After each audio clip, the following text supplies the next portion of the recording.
Lennox Dreyer was a respected school counselor, and Cassandra Vayne, his devoted wife of 8 years, was the heart of their quiet neighborhood. But when Cassandra's glamorous aunt, Isla Rennick, moved into their home temporarily, everything began to crumble. What started as innocent hospitality turned into a betrayal so deep it shattered 3 lives and created a 4th. The affair between Lennox and Isla didn't just destroy a marriage. It led to an unplanned pregnancy, a public scandal, and a twisted chain of consequences no one saw coming. Cassandra Vayne and Lennox Dreyer had what most would call an enviable life. They lived in a charming brick home on a peaceful tree-lined street in Richmond Heights, where the neighbors waved as they walked their dogs and children played in front yards until the sun dipped behind the houses. Cassandra had grown up in the same neighborhood, just 3 streets over, and returned years later with Lennox after their wedding. To the outside world, they were the embodiment of stability and happiness, a couple deeply in love, working hard, and dreaming of the future. Cassandra was the softer of the two. She had a warmth to her that made strangers feel like old friends. Her days were spent at the flower shop she managed, surrounded by lilies, roses, and the scent of fresh earth. She'd arrange bouquets with care, often humming to herself, lost in thoughts of building a family with Lennox. It was something they'd talked about often, having children, growing old together, planting a garden in their backyard. Lennox, though less expressive, always nodded along with a tired smile after his long days working as an electrician. His business was thriving, with steady clients and high recommendations, and the money they earned was slowly being saved toward their dream, a bigger house, maybe a vacation home one day. Despite the image of perfection, cracks had started to show, small ones at first, almost invisible. Lennox had grown quieter over the last year. He would come home late, distracted, often staring at nothing during dinner. Cassandra chalked it up to work stress. She cooked his favorite meals, left notes in his lunchbox, and even bought new lingerie, hoping to spark the connection they once had. But Lennox seemed distant, like his body was home, but his mind was elsewhere. Then came Isla Merrow. Isla was Cassandra's aunt. Though only 11 years older, she felt more like a sister. She had practically helped raise Cassandra after her father walked out when she was a child. Isla had always been bold, radiant, and wildly unpredictable. Her jobs came and went like passing storms.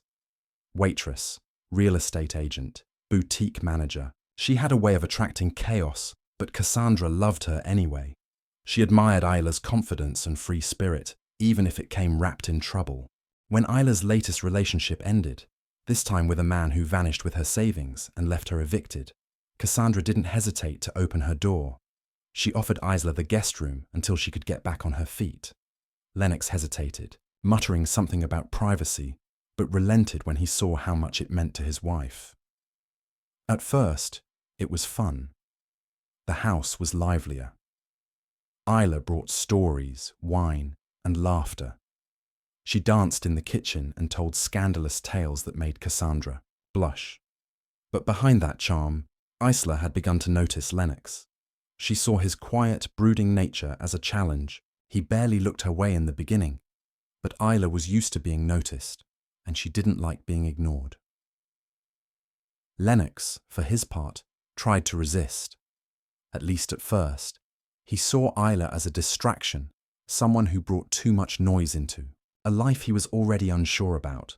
But slowly, things shifted. Isla would wear tight clothes that clung too close. She'd lean in too far when passing him the remote, or brush past him in the hallway. Cassandra didn't see any of it. She was too trusting, too wrapped up in making things feel normal again. Then came the night Lennox couldn't forget. It was late, and Cassandra had gone to visit her mother for the weekend. Isla had stayed behind, citing exhaustion and a fake cold. Lennox returned home to find the lights dimmed, a bottle of wine open, and Isla stretched out on the living room couch in a silk robe. He tried to walk past her, tried to keep things respectful, but something cracked inside him. Maybe it was the weeks of loneliness, the thrill of something forbidden, or the way Isla looked at him. Not with love, but with desire. They crossed a line that night, one neither of them could undo. After that, the affair spiraled. It wasn't just physical, it became a dangerous game. Lennox and Isla began to plan moments alone together, finding reasons for Cassandra to leave the house. Sometimes Isla would fake errands. Other times Lennox would say he had late jobs but return early to find Isla waiting. They kept things hidden well, at least in the beginning. Isla made sure to never leave traces. Lennox deleted messages, avoided looking at her when Cassandra was around, and buried his guilt under layers of excuses. But secrets have a way of growing heavier with time. Lennox started acting strangely. He became jumpier, more irritable. Cassandra noticed, but didn't suspect the truth. She asked if he was sick, if work was overwhelming, if he needed space. Isla, meanwhile, grew bolder. She would joke about their nights together when Cassandra wasn't around, and wore Lennox's shirts to bed when no one was home. The walls of trust in the Vale Darrow household were beginning to crumble, even if Cassandra couldn't see it yet.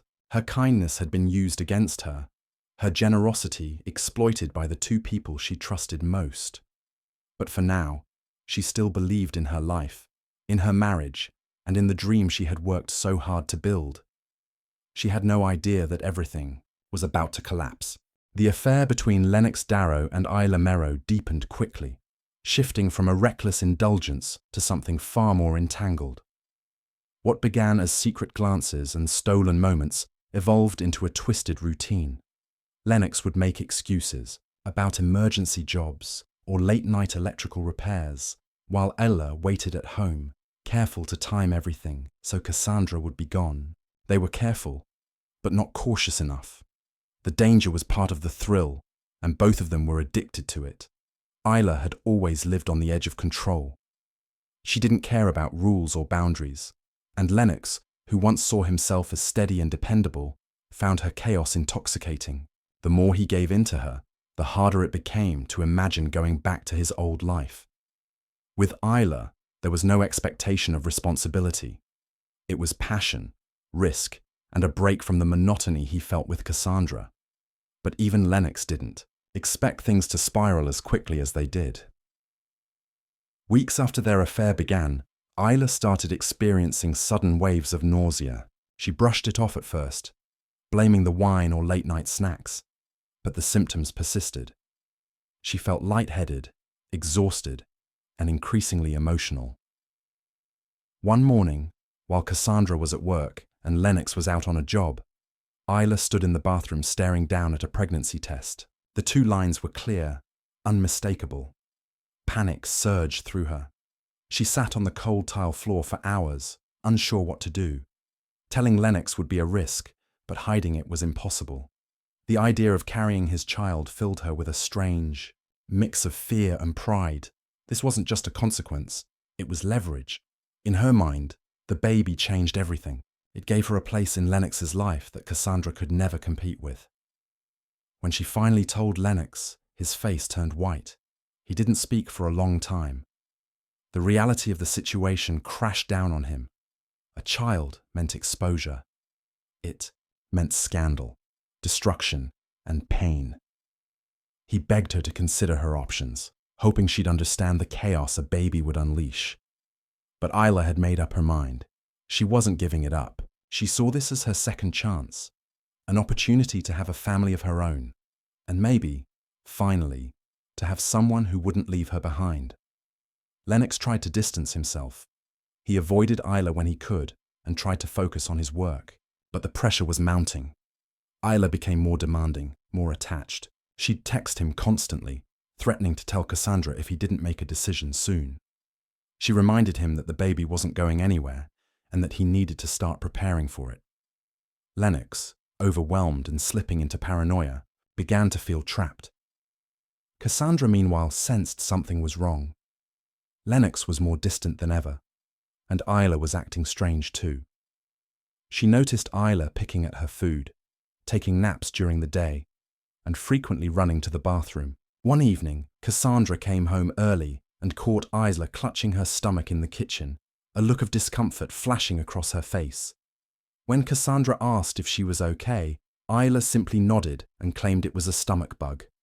But the doubt had been planted. A few days later, Cassandra found a small paper bag in the trash can under the bathroom sink. It was folded in on itself, almost hidden, but curiosity got the better of her. Inside were the remnants of a pregnancy test box. Her stomach flipped.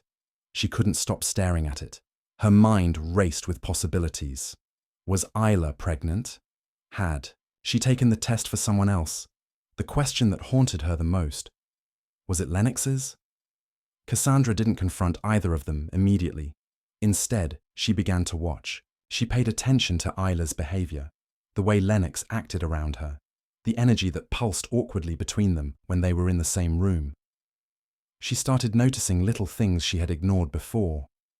Isla wearing Lennox's hoodie, Lennox glancing away too quickly when Isla entered the room, the hurried whispers behind closed doors. One day, she found Isla's prenatal vitamins tucked inside Lennox's work bag. That was the moment everything changed. The pieces clicked into place, her husband and her aunt. The betrayal felt physical. She couldn't breathe, couldn't move. She stood frozen in the kitchen, her world tilting off balance. The people she loved most had been lying to her for weeks, maybe longer. And now, there was a baby on the way. Still, Cassandra didn't scream. She didn't cry. Instead, something inside her went cold. She knew that confronting them now wouldn't get her the truth, not the whole truth. She needed proof, something undeniable. She needed to catch them in their own lies. So she pretended. She smiled, kissed Lennox goodnight, and told Isla to take it easy when she looked tired. But behind her calm face, Cassandra was plotting. She purchased a small surveillance camera online and installed it in the guest room. It was hidden within a decorative plant on the dresser, pointed directly at the bed. She set the recording to trigger when it detected movement and left for a weekend trip to her mother's house. It was the perfect setup. Lennox had no idea. Neither did Isla. Cassandra waited anxiously for 2 days, returning home with a smile and a bag of groceries, as if nothing had changed. That night, when Lennox and Isla were both asleep, she reviewed the footage. What she saw confirmed every fear. Lennox and Isla, together, in her home, in the bed she had made with clean sheets. Isla was visibly pregnant, her stomach slightly rounded. Lennox had kissed her belly. They weren't hiding anymore. They were planning. Cassandra's heartbreak twisted into something darker. The betrayal was complete. Her husband didn't just cheat. He had built a second life inside her own home. And Isla had used their bond, their shared blood, to stab her in the back. But Cassandra wasn't done yet. She wasn't going to collapse. She was going to strike, and neither of them would see it coming. Cassandra woke up the next morning with a sense of quiet determination. The images from the surveillance camera were seared into her mind, but she didn't let the pain cloud her focus. This wasn't about tears anymore. It wasn't even about heartbreak. It was about taking back control. Lennox and Isla had made her home a playground for their deception, and now Cassandra was ready to make her move. She began by organizing everything meticulously. She downloaded and saved the video footage on multiple devices: her phone, a USB drive, and a cloud account only she had access to. She took screenshots, labeled timestamps, and even backed up her phone in case anyone tried to tamper with the files. She knew she had to be methodical. One wrong step, and Lennox would try to talk his way out of it. Isla, on the other hand, was unpredictable. She could lash out, create drama, or worse, manipulate the situation to make herself look like the victim. Cassandra played her part perfectly. She acted as though nothing had changed. She made breakfast, asked Isla how she was feeling, even offered to take her to a prenatal checkup. Isla, too smug in her hidden triumph, didn't question the sudden kindness. Lennox, exhausted from maintaining lies on both ends, appreciated the calm and assumed things were slowly going back to normal. What neither of them noticed was how much Cassandra watched, how closely she studied their routines, their interactions, and the tension that now floated just beneath the surface. One evening, Cassandra visited a lawyer without telling anyone. She explained the situation: her husband's affair with her maternal aunt, the resulting pregnancy, and the betrayal that had unraveled her marriage. The lawyer was calm but firm. He laid out her options: a divorce with full evidence of infidelity, property division, spousal support claims, and even the possibility of civil damages if she could prove emotional distress or intentional infliction of harm. Cassandra took detailed notes. She didn't just want to leave Lennox, she wanted to make sure he paid for everything he had destroyed. But what Cassandra didn't know was that Lennox was beginning to crack.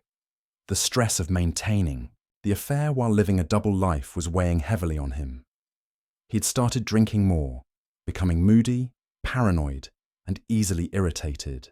The guilt was eating at him, especially when he looked at Cassandra. Deep down, he had never wanted to destroy her. But it was too late for apologies now. One night, Lennox overheard a phone call between Cassandra and a friend from work. She was discussing options for moving out, asking about short-term rentals and job openings in a different city. Lennox froze in the hallway, his breath caught in his throat. He didn't confront her. Instead, he slipped into his car and drove to Isla's apartment, barely saying a word once he arrived. Isla could sense his panic.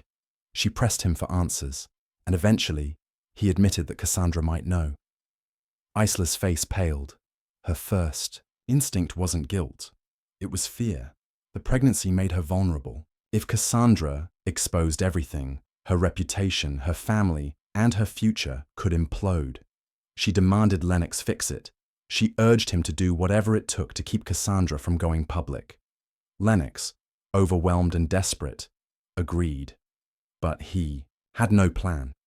Meanwhile, Cassandra was executing hers step by step. She gathered financial documents, scanned account statements, and created a timeline of the affair. She visited her mother and quietly told her what had happened. Her mother, shocked and furious, supported her completely.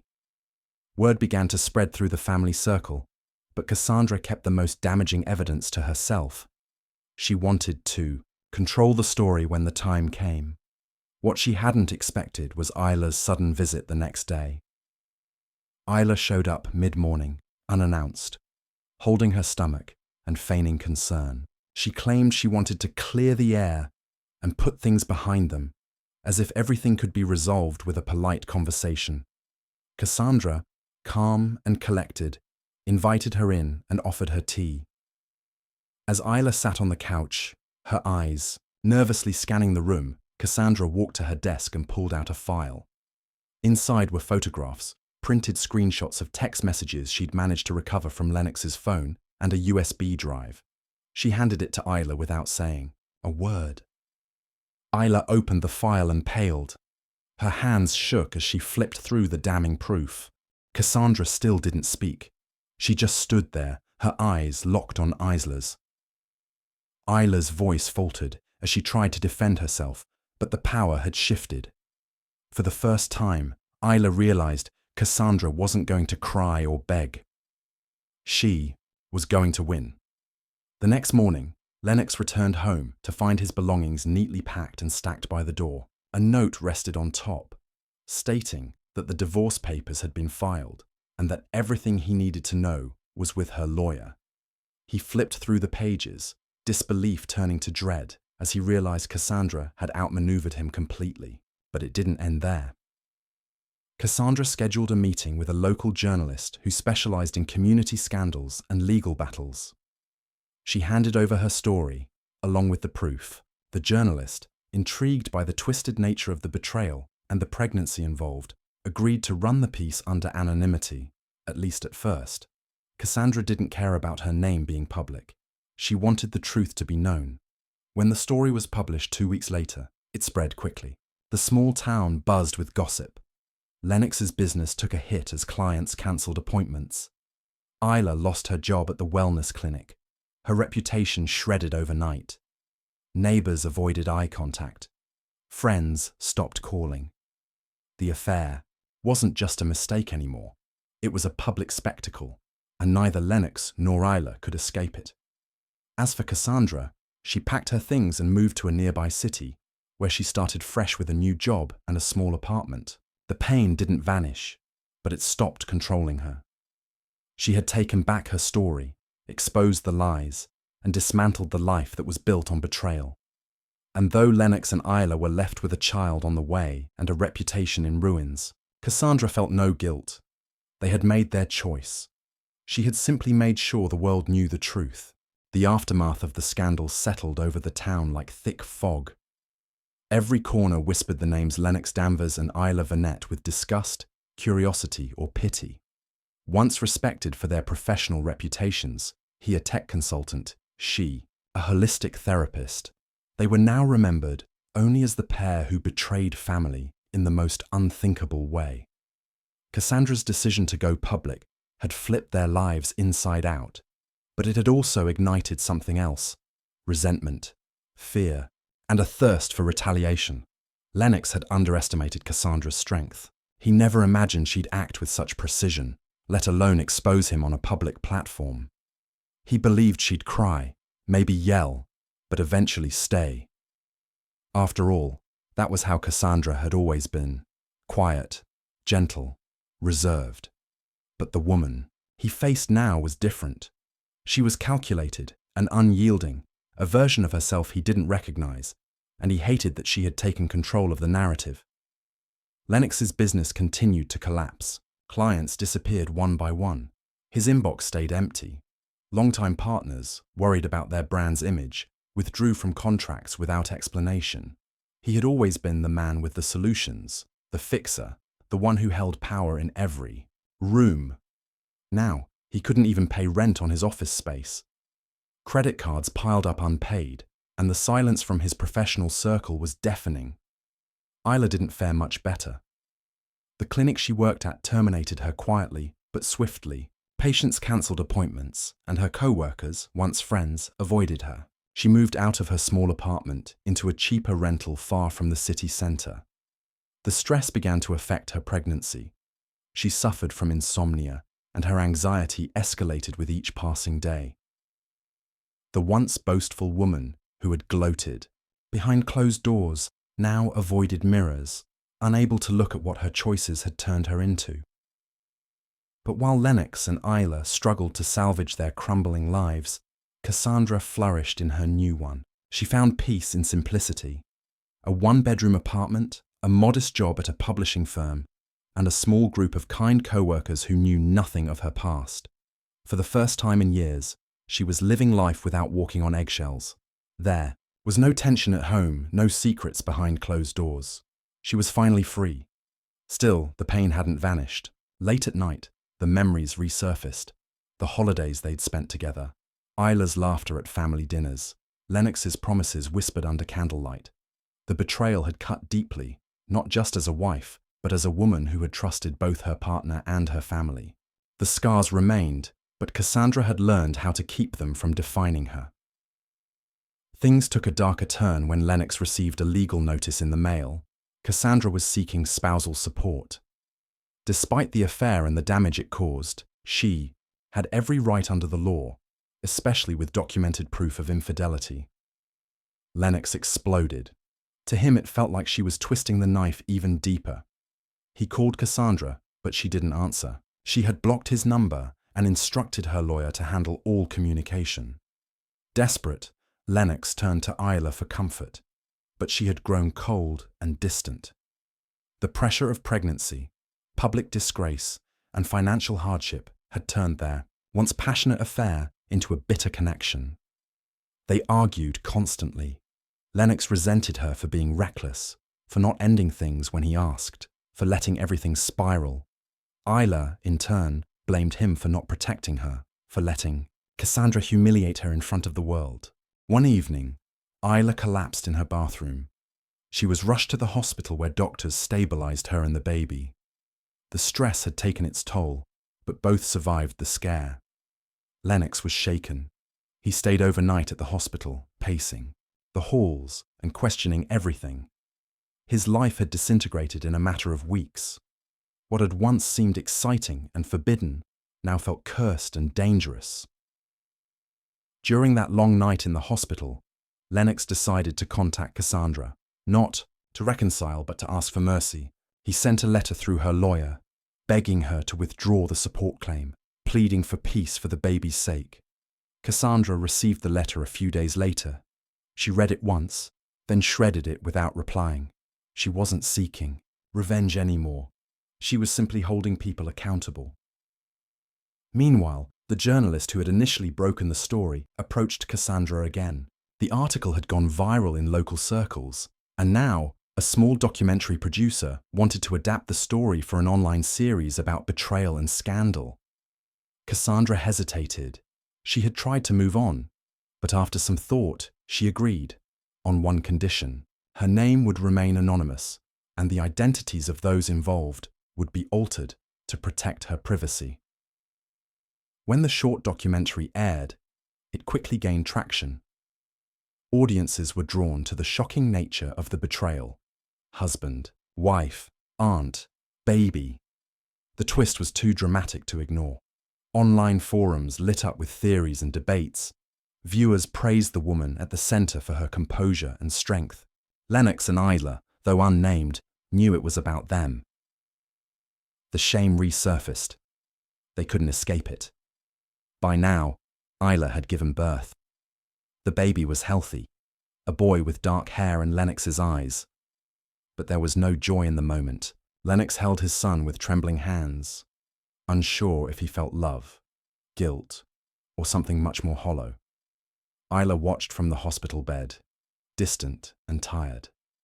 There were no celebratory calls or visits. The baby's arrival brought no sense of family, only silence. As months passed, Lennox tried to rebuild. He worked odd jobs, picked up freelance gigs, and stayed mostly out of sight. Isla stayed home, caring for the baby alone. They lived like roommates rather than lovers, connected only by the child and the scandal that had bound them. Trust between them had dissolved long ago. Cassandra, on the other hand, moved forward quietly. She began writing about her experiences, journaling her emotions, and even starting a blog under a pseudonym. Her story inspired others to share theirs, tales of betrayal, healing, and self-respect. Strangers messaged her, thanking her for giving them the courage to walk away from painful relationships. It wasn't fame she wanted, it was impact. Though Cassandra never returned to her old town, word reached her now and then. A cousin would text her an update, or a friend would send a link to a new rumor. But she no longer felt anything when she heard Lennox or Isla's names. The anger had dulled, the grief had faded, and the fear was gone. What remained was strength. She had survived something meant to break her. And now she was untouchable. The seasons passed quietly, each one pulling Lennox and Isla deeper into a life that neither of them had envisioned. Their once thrilling affair, born of secrecy and adrenaline, had hardened into a lifeless cohabitation bound only by responsibility. The baby, named Asa, was the only light in their increasingly grim reality, but even his innocent presence couldn't mask the truth that hovered over them like a dark cloud. The choices they had made had ruined more than reputations.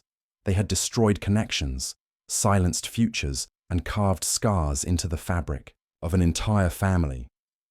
Lennox spent most of his days bouncing between part-time jobs and half-hearted freelance gigs. He avoided eye contact in public and kept to himself even in the most mundane places like grocery stores or gas stations. He had grown thin, his once polished look replaced with tired eyes and a constant stubble. People still recognized him sometimes, usually with a judgmental glance or a whisper behind their hand. He never stayed long in one place. Shame had made him a nomad in his own hometown. Isla, though homebound, was no less restless. The weight of motherhood, made heavier by public disgrace, was unlike anything she had prepared for. She cared for Asa diligently, feeding and bathing him, singing to him at night when he cried. But her love was muted by exhaustion and regret. There were no baby showers, no friends stopping by with gifts, no warm photos on the mantel. Every milestone was witnessed only by her and Lennox. two people who could barely stand the sight of each other anymore. They no longer shared a bed. Arguments had become too frequent, and the air between them too thick with resentment. Lennox often slept on the couch, while Isla remained in the bedroom, sometimes crying quietly when Asa finally fell asleep. Their connection had not just faded, it had rotted.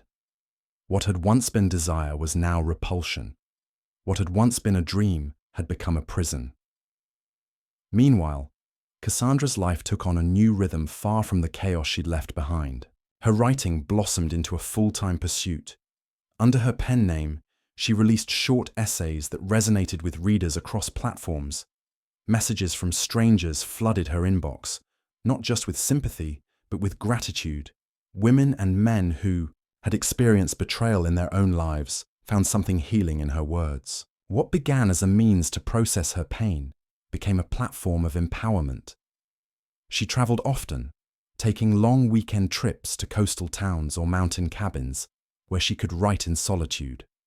Her new circle of friends respected her boundaries and never asked about her past unless she chose to speak about it.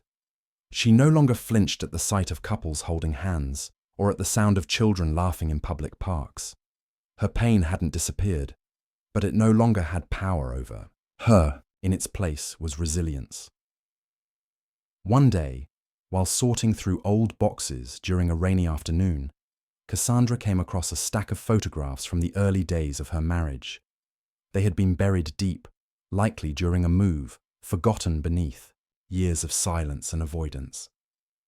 The images showed a younger version of herself and Lennox, laughing at the beach, dancing at a wedding, painting their first home together. She sat quietly, holding the pictures in her hands for a long time, not crying, not smiling, just remembering. And then, without hesitation, she placed the entire stack into the shredder, feeding each memory through the machine until only paper, confetti remained. It was not a moment of pain, but of liberation. Back in town, a news story began circulating on social media. A neighbor had posted about a domestic dispute overheard from Isla's apartment. Police had shown up, though no arrests were made.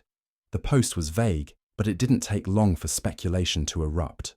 Whispers of trouble in paradise flooded forums again, and though Lennox and Isla's names were never officially mentioned, the community knew exactly who it was about. The reality behind that incident was simpler and sadder than anyone imagined. Lennox and Isla had reached a boiling point. Finances were a mess, tensions were high, and neither of them knew how to parent properly while carrying so much emotional baggage. The shouting match had stemmed from Lennox's suspicion that Isla had begun seeing someone new, perhaps an online friend, someone she texted late at night. Isla had refused to answer, and the fight escalated. Asa, frightened by the noise, cried uncontrollably in the next room. The police had come and gone quickly, advising both adults to calm down. No charges were filed, but the event was enough to force a conversation they had avoided for too long. Isla confessed that she was unhappy, that she no longer loved him, and that she didn't believe they could raise Asa together like this. Lennox didn't argue. For once, he agreed. The next day, he packed a single bag and left. He moved in with an old college friend on the outskirts of town and saw Asa only during scheduled visits. The separation brought a strange calm. Isla, though still dealing with the whispers, felt lighter. Asa, too young to understand, adapted to the changes quickly. There were fewer fights, more moments of quiet, and slowly, Isla began rediscovering herself, not as Lennox's lover or Cassandra's betrayer, but as a woman who had made devastating mistakes and was now learning to live with them. Lennox remained distant.